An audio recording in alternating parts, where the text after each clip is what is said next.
what do you want your business to do for you? And eventually worked out the role of my business, and I think of any business, is to give you more life. If it's not giving you more life and freedom and money, then it's taking it away from you. You're better off being an employee where you could start work at 9, finish at 5, and go home and not think about it. So think about in your business, why did you start it in the first place, and what do you want it to do for you? Ultimately, my business has allowed me to spend all my time with my growing kids. I've got 4 daughters, and I wanted to be there for them. So the role of my business was to allow me the time to do that.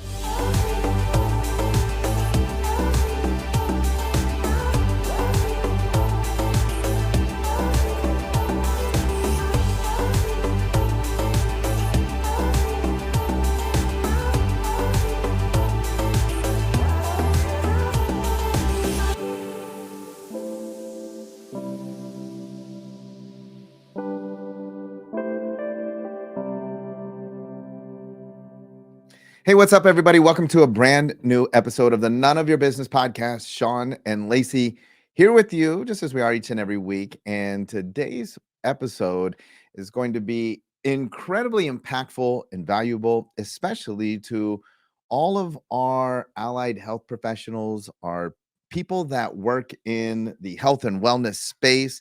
It's going to be valuable for everybody because business lessons are business lessons, and it doesn't matter what business you're in, but especially if you provide a service and you have a big service heart and you want to make a massive impact in this world.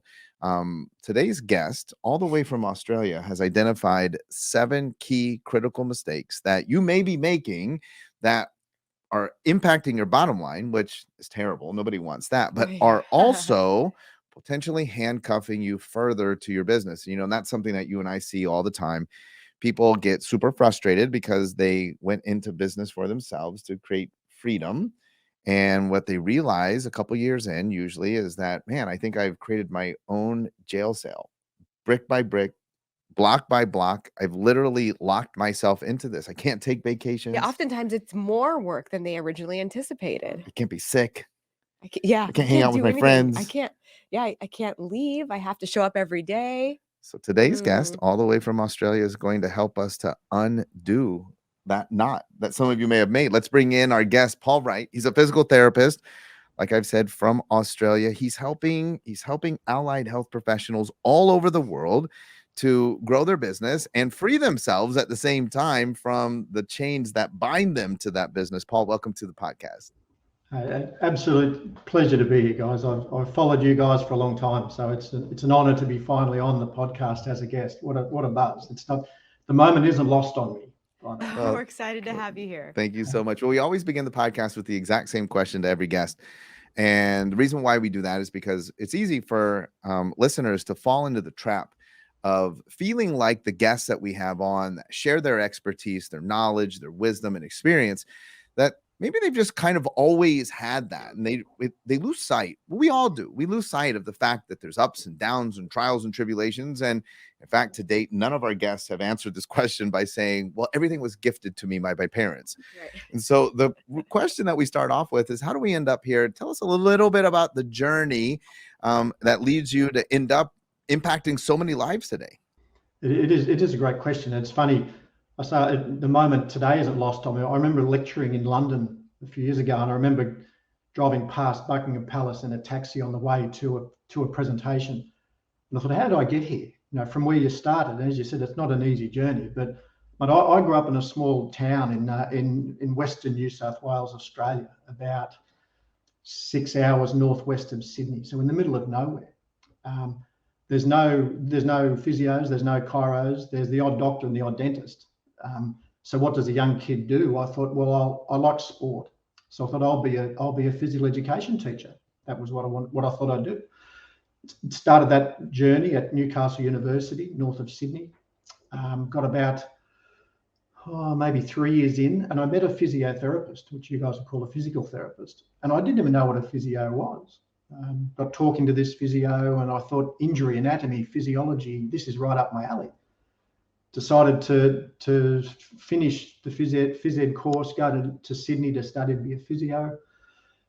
But pretty quickly, guys, I don't know if I did that because I realized as a teacher, I couldn't work for myself. And maybe I had an entrepreneurial streak. So I very quickly thought, well, like if I be a physio, I can own a physio business and I can work for myself. So that was kind of early. But then I did the whole idea of what you introed at the start. I then was working, I opened my practice 12 months after graduating. I was there from sun up till sundown. I'm in my treatment room. And this is a classic for you. You think, is this what this is all about? I went to uni and now here I am stuck in this trap, as you guys all know.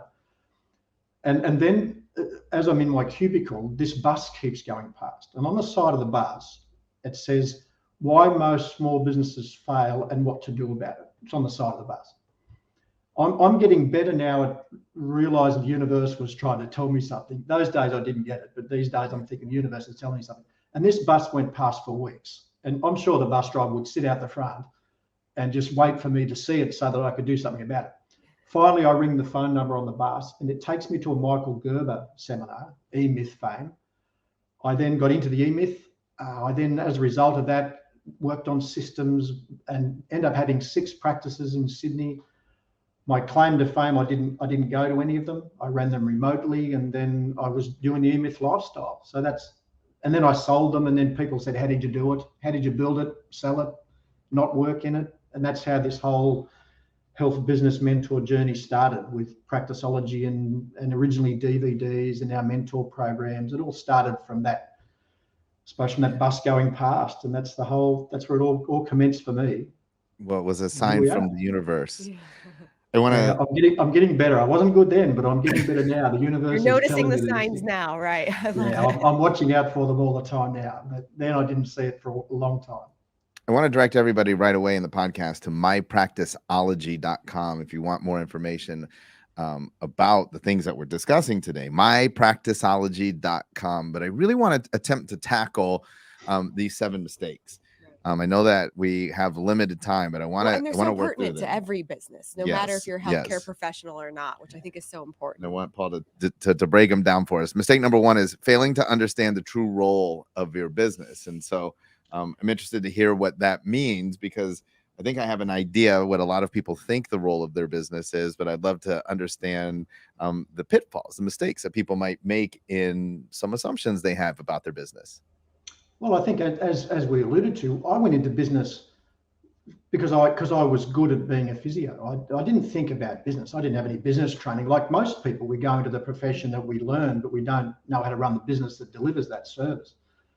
So the mistake is what do you want your business to do for you? And eventually worked out the role of my business, and I think of any business, is to give you more life.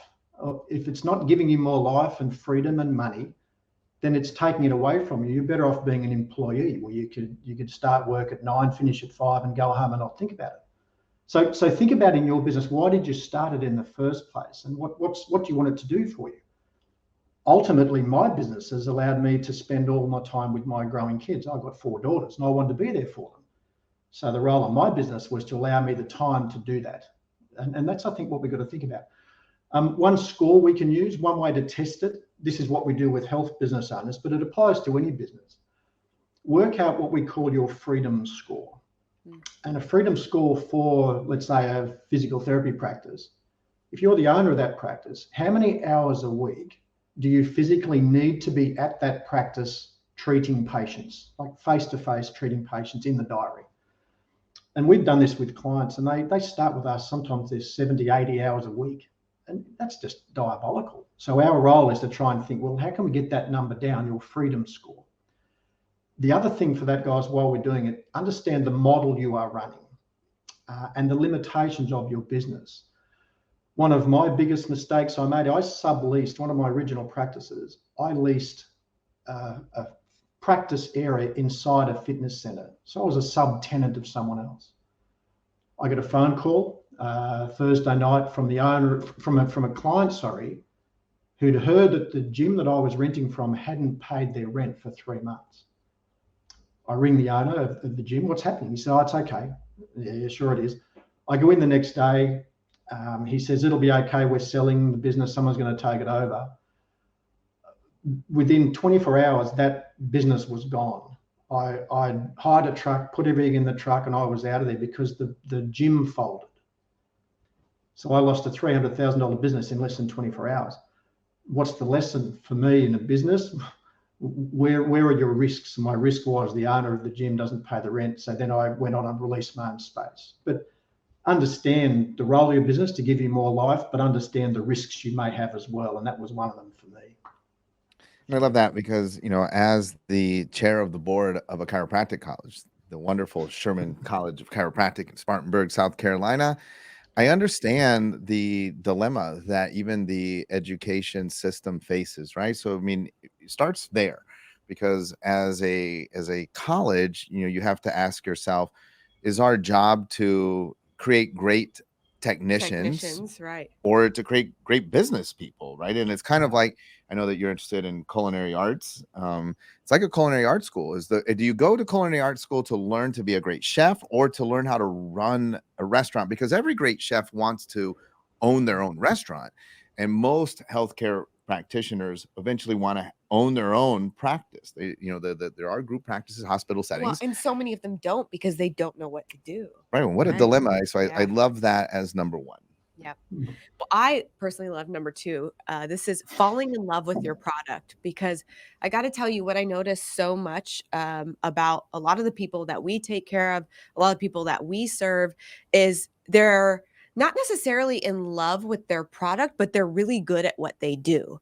And they believe that because they're good at what they do, that will be able to drive them in the business that they have forever. But that's oftentimes not enough. So tell us a little bit more about that. Well, we do this in Allied Health a lot. We fall in love with the idea of being a chiropractor, being a physical therapist. So we fall in love with that idea of what we do. But at the end of the day, the market doesn't care what we do. The market has a need, and our job is to fill the need for the market. So the best example, I love Shark Tank. I'm sure you guys are into Shark Tank. I love watching Shark Tank. The best example I remember from Shark Tank was the guy that turned up. His product was armpit pads you can stick under your arm as a guy that would stop your shirt from getting sweaty. That was his product. He loved the product. He thought he was all over this product. He spent years developing the product. Took it to the Sharks. The Sharks, so I don't think it'll do any good. They said, how many of you sold? Oh, I've sold a couple of hundred. Like in years, this guy has sold a couple of hundred. So the market was saying they didn't want it. So the Sharks didn't take him on. He came back and they interviewed him after. They said, what are you going to do next? Oh, I'm going to keep going because I believe in the product. Now, there's a guy that's fallen in love with the product. That's what I'm getting at, guys, is you don't fall in love with what you do. You've got to fall in love with your market and identify what they need. So you might have a passion for treating elbow pain in one-arm golfers, but if there's not enough one-arm golfers out there, then there's no demand for that service. That's not going to do well. My point is, look at your area. Don't look at, I have a passion for doing this. Think about, my community has a need for this. Your job is to fill that need. That's all we did with health business coaching for our guys, because no one was teaching it. They're asking me, how do you do it? There was a need for it, so I created the program that taught them how to do it. It was lucky that I was okay at it, but it wasn't the reason I did it. I did it because the market wanted it. And that makes so much sense to you can love your product, but if the product's not a fit for the people you're trying to give it to, we've got a major problem. So yeah, absolutely. Well, I'd say too, a lot of times you love the product, but the people they don't even know. They don't know if they love the product. They don't know if they love it. And it's not solving their actual problem, so they don't purchase it. Yeah. Our guest today is Paul Wright. Help enough people solve the problem, you'll make a fortune. It was Zig Ziglar, help enough people get what they want, you'll always get what you want. Absolutely. Well, our guest today is Paul Wright from mypracticeology.com. We're jamming through 7 critical mistakes that you might be making in your business, which will reduce profits and also further handcuff you to your business. And number 3, done is better than perfect. Yep. Number 3, falling victim to the perfectionist syndrome. I can't tell you how many people. I gotta be real honest here. Lacey and I have made a pretty decent living because people can't seem to figure out how to do stuff because they get stuck in, I'm not doing it until it's perfect. Talk to us about that one. But I think it's because of our training, especially you've got to be safe in what you do as an allied health professional. You can't do things halfway through. You've got to be serious. So you have this idea that you've got to be really good at what you do, and that's true. You've got to be safe, but you're not going to be perfect. Mentors have told me, Paul, it's better to be 80% and out the door rather than 100% and in the drawer. And my wife's a bit of a perfectionist. She looks at some of the things that I put out. She says, "Oh, there's a spelling mistake, or there's this, or yeah, but it's out, darling, it's out." And I think one of my favourite lines, I think it was Reid Hoffman from LinkedIn. I think he said once, if you're not embarrassed by the first version of your product, you've launched too late. If you're not embarrassed by the first version of your product, you launched too late. I look back at some of our early products and I cringe. Oh my God, what was that? But they tested the market. You put out there and see if it worked. You've all heard of minimal viable product. If you think for example, if you think your community needs, I don't know, a knee pain or knee running prevention program for example, do a small seminar on it. See if anyone attends. Do an email. See if anyone wants the PDF. See if there's some market research that says yes, they want it. Then put a minor version of it out there and see how it goes. You can always improve it. Minimal viable product. And I think the other thing too in allied health especially, we compare ourselves a lot to the person up the road. So if I've got the migraine program in my practice, but the person down the road has written the book on it and they're all over it, I'll worry about what they think about my program, and that's just wrong. Best way to get around that, the expression, to the blind man, the one-eyed man is king. Which essentially means my patients think I'm the guru. They might even know about the guy up the road. I'm the guru to them. Don't be the best in the world, just be the best in their world.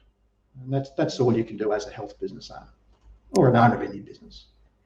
Yeah, that's so important. We tell people all the time, like there's so many things that you do on a day-to-day basis that you don't do perfect. And so oftentimes this perfectionist syndrome it's a little bit of a crutch, maybe, based out of fear or just not wanting to take action or not knowing the next logical step. There's so many reasons. Well, So just for our listeners that haven't heard us talk about this, I love this because I'm like, so did you brush your teeth perfectly this morning? Like it was perfect. Like you had to do it perfectly for 2 minutes straight. You made the perfect egg this morning. Like it was perfect. So everybody's like, well, I'm a perfectionist. And I always tell them, no, you're not. Look at the number of things you do in the day that you do imperfectly. They were okay. You got by, and it didn't stop you from brushing your teeth. Well, number 4 is, it was obviously number 4 is in your wheelhouse. It was meant for me to talk about this one because here's something I know.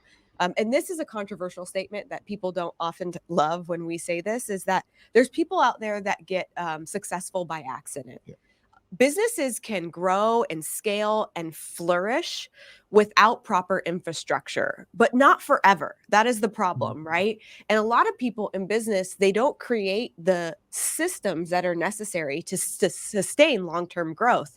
And so I love number 4. It's the mistake of having ineffective, non-existent, and unsupervised internal systems. This is an absolute no-no, no matter how successful you are. Tell us more about that. Well, you think about every business, every successful business rolls on great systems. Otherwise, they're over-reliant on great people.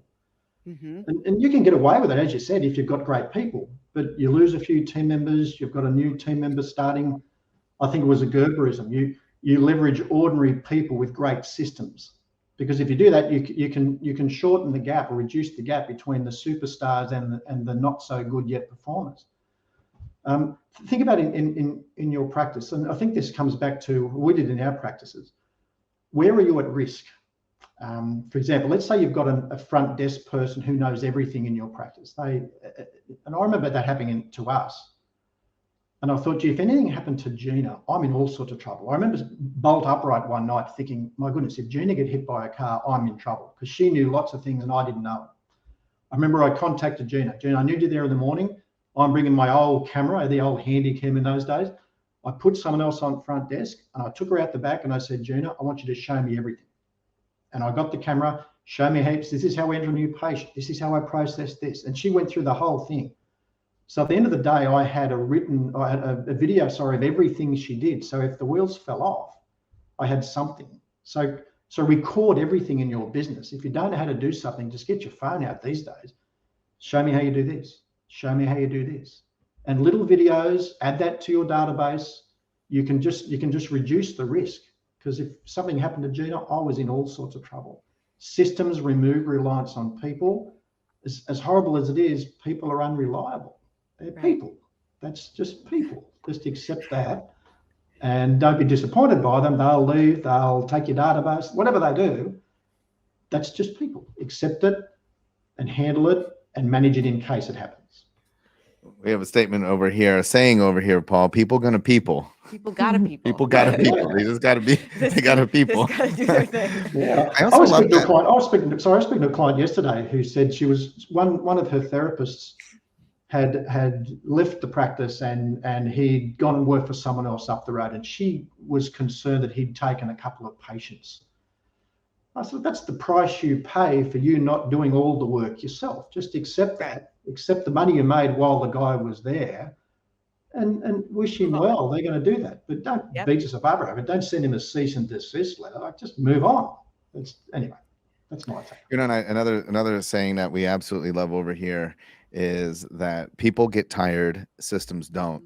I had a guy the other day telling me, like, oh my gosh, like I have this great guy in sales and he's amazing, but he doesn't really kind of follow the script. He doesn't follow the plan, but he's so good. So I don't want to like reprimand him, or I don't want to, put him back in his place. I was like, right, but that guy is really good, but I want to see how good he is, the day after he's had a big fight with his spouse. I want to see how good he is when his child is sick at home, sick. Like, things happen. Systems protect you in the face of things. When people gotta people, systems actually save you. Well, this next one is one that I get to hear about because I think it's going to be fascinating. Number 5, the fifth mistake is using your accountant to tell you the business P&L. We love this one. That's a very interesting one. I'm sure you're going to ruffle some feathers. Tell us about that. So we don't need an accountant anymore? Oh, no, I didn't say that. You need a really good accountant, but your accountant's job is not to give you your down and dirty profit and loss. Your accountant's job is to reduce your tax and keep you out of jail. That's really your accountant's job. But think about it, and I use allied health businesses, but we talk to our clients. How many things are they running through the books that aren't really business expenses? Now, they went to the conference that you guys might run, but they had a 2-week holiday at the same time, and that all went through the business. So they've got their business P&L is not really the down and dirty P&L. There's too many things in it that are legitimate tax deductions, your car, your other things. But we almost, in Practiceology, we like to have 2 sets of books. We want the down and dirty version. That's the real nuts and bolts of the business. And then we'll have the tax version that has all the deductions and everything else in it. The other thing your down and dirty P&L gives you is what we call an owner consulting wage. So in allied health businesses, what you get paid is often determined by your accountant. They'll determine a dividend or whatever they pay. It's a tax decision. What we want in down and dirty Practiceology is a reflection of your consulting hours. So our guys use an owner consulting wage. Let's say it'll cost me $80 an hour to get someone to do my job for me. I do 100 hours that month, then it's $8,000. But that's not the money I'm paying myself, but we put it in the down and dirty P&L because we need to know how much of that consulting or revenue is coming from your work and how many hours you're doing to get it. Your accountant doesn't do that because your accountant wants to pay you a wage or a dividend based on a taxation decision, not on how many hours you work decision. So you almost need 2 sets of books. They're not dodgy books, but they remove everything that's not legit and give you a reflection of your own consulting wage in it. That's the biggest thing, because what we want to try and do over time, and this is hard for owners, we want to show them that we can drop their consulting time, but still make them more money. Right. And that's hard for health business owners because they're brought up on the dental premise that if you're not drilling, you're not billing. Right. We're going to convince them that we can drop their hours and still maintain or increase their profit. And you can say to them, you did half the hours this month, but you made the same profit. What do you want to do? Because these guys for years have just done, I'll see the patient, I'll work longer. They reflect hours consulting with profit. That's not always the case. Yeah. Well, I also want to say, you and I talk a lot about this. I mean, you've had experience yourself in selling your businesses, your practices. Oftentimes when you are, I'm going to use my Aussie dodgy, when you're being dodgy with your books, sometimes you might be hurting the valuation of your Right. business. It depends on who's buying it, but when we have these look backs and add backs, because you've packed in all of these stuff, all of these things into all of these expenses into your books that might not be legitimate. I mean, they're legitimate from like a law standpoint, but you might be hurting the valuation if you have an eye towards selling. You also want to make sure that you're doing things right there as well. So like one set of books because you're looking after your well-being, your taxes, etc. Obviously with the guidance of your CPA. Second set of books because you're using that for metrics. You want an accurate reflection of what it is that your business is doing. And most importantly, please check in on your books. Like, can we just say that? People, they get an accountant. They get an accountant and they get so reliant on, the CPA or the accountant's ability to do all of this. Those people got a people. And then they just completely disconnect from their books. That's find a out very dangerous find out you have $1 million in in unclassified expenses. Whoops. At the end of the year, right? Okay, for number 6, I just need to clarify, are we talking about employees? Yes, well, getting the right team members. Perfect. I love this because this is so important. And what I notice oftentimes is people are very reactive when it comes to hiring into their business. They hire when they have a desperate need, which oftentimes leads to the wrong hire. Then you put all your time, energy, and money into somebody and they end up leaving, right? And so I love this because I think it's so important to figure out ways to be proactive in hiring. So number 6 is ineffective recruitment and retention system for your employees. Yeah, well, you hit the nail on the head, Lacey. The worst time to hire is when you need someone. Right. That's the worst time to hire. So what we get our guys doing is they're always recruiting. They're always hiring.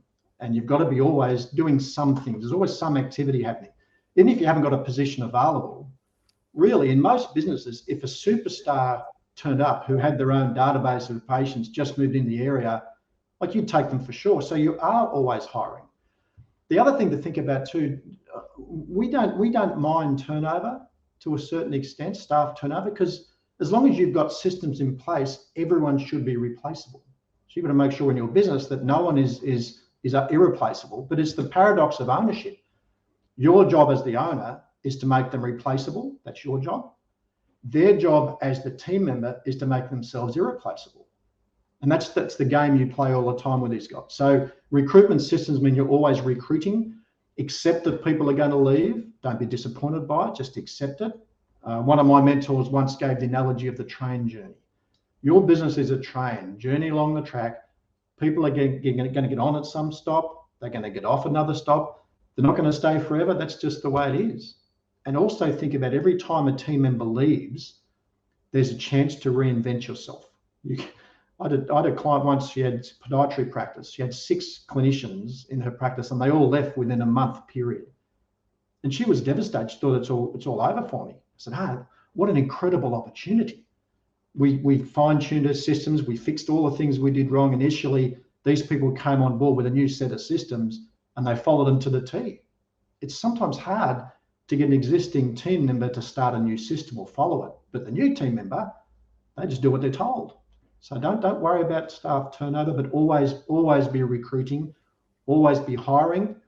And the other tip for you with team members, some owners struggle with this. They have this incredible need to be liked by everybody. I want to be popular with my staff. You've at some stage as a business owner got to make a choice. Do you want to be liked or do you want to be respected?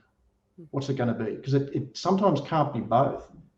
Why could it be? You're telling them what to wear, uniforms. You're telling them when they work. You're telling them what their pay is. Can they take holidays? How are you always going to be popular? It's a pipe dream. Liked or respected, you might not like me, but you're going to respect my ability to make that decision that this is what we're going to do. Anyway, that's sometimes hard for health business owners. Any owners of any business, really. Mm-hmm. And I love that. And I just want to mention for our listeners that oftentimes I receive a frantic call, like you said, that, and my so-and-so quit. And I need to find somebody. And sometimes they struggle to find a replacement. Right. And I'll ask people like, so what is your recruitment strategy? And they're like, well, I don't know. I put an ad on Indeed. Like, putting an ad out, and I always kind of get a chuckle when I see on Facebook, like, hey, I'm looking for someone who's cheery and bright, sharp-witted and friendly. And I'm like, well, of course, everybody looks at that and says, that's me. And of course, you already told them how to show up. So they trick you at the interview again, because people got to people, right? So they put on their best face. There's books on how to interview. There's right. So, and then later on, you find out. So if you aren't being reactive, you're being proactive, you actually get an opportunity to recruit somebody. Recruiting is a process, and you get the opportunity to get to know them over time. And like Paul was saying, you might even have a position available at that time. So that's great, because you're just in relationship. Number 7, of course, we love, this has been fantastic, because a lot of things, I think, maybe to hear it with an Aussie accent helps, or just to hear a different perspective. We're big fans of bundles. I don't know in Australia what the equivalent would be of Comcast, but the cable company here, you can get your phone, you can get your internet, and you can get your cable. And it's an interesting thing how they package together. We know that society loves their bundles, and sometimes bundles aren't necessarily related things, right? Like internet and telephone. It's not a voice over IP phone, it's a landline. And so, like, why would you actually need both of those? But they get you every time, they get you into those bundles. And number 7 is the mistake that people make, is not packaging their services. Talk to us about that. Well, you're kind of on a slightly different tangent to where this goes for us. The packaging, as far as we're concerned, is the outcome that you are delivering for the patient, or the client. It's not 3 sessions a week for 4 weeks. It's you're part of our migraine program.